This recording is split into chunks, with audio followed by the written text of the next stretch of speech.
কিশোরগঞ্জের ভৈরবে মেঘনা রেল সেতুর ওপর রেল লাইনে কোরবানির গরুর পা আটকে যাওয়ায় বড় ধরনের দুর্ঘটনা থেকে রক্ষা পেল পর্যটক এক্সপ্রেস ট্রেন।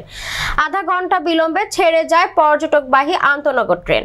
ট্রেনের চালকের সতর্কতায় তখন প্রাণে বেঁচে যায় আটকে যাওয়া গরুটির প্রাণ। প্রায় আধা ঘন্টা পর এলাকাবাসীর চেষ্টায় গরুটিকে সরিয়ে নেওয়ার পর ট্রেনটি সতর্কতার সহিত রেল সেতু অতিক্রম করে। আজ সকাল 8টা 40 মিনিটে ভৈরব রেলওয়ে ব্রিজের ওপর এই ঘটনা ঘটে। প্রত্যক্ষদর্শীরা জানায়, আজ বুধবার ঢাকা চট্টগ্রাম ডাউন লাইনের পাশে কোরবানির পশুর হাট বসেছিল। ওই সময় ওখান থেকে একটি বড় আকারের কোরবানির গরু ছুটে রেল লাইনের ওপর দিয়ে দৌড়াতে থাকে। মেঘনা নদীর ওপর শহীদ হাবিলদার আব্দুল হালিম সেতুর ওপরে উঠে রেল লাইনে গরুটির পা আটকে যায়।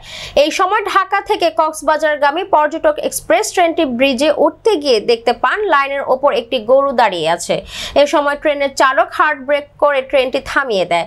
এতে করে গরুটি রক্ষা পায় এবং বড় ধরনের দুর্ঘটনার হাত থেকে রক্ষা পায় ট্রেনটিও।